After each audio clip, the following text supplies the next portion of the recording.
នេះយើងកំពុងនៅស្ថានវិទ្យាល័យអន្តរជាតិហើយដើម្បីដឹងកាន់តែច្បាស់យើងចូលទៅសម្ភារទៅជួយប្រើប្រាស់ skin care របស់គ្នា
បងថាតែបងនេះគឺថាតើបង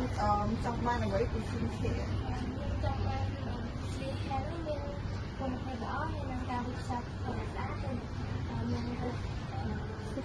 សម្រាប់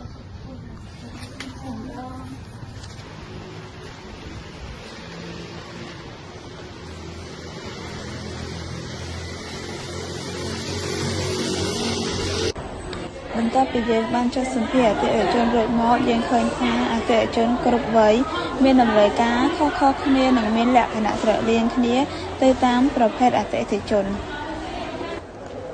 តាមទិន្នន័យបានប្រមូលមកបានដឹងថានៅរាជធានីភ្នំពេញមានការប្រើប្រាស់ skin care ជាច្រើនដែលតម្រូវការប្រើប្រាស់ជាចាំបាច់សម្រាប់ពួកគាត់ដូច្នេះយើងអាចបើកអាជីវកម្មបាននៅទីនេះព្រោះយើងដឹងពីបញ្ហារបស់អតិថិជន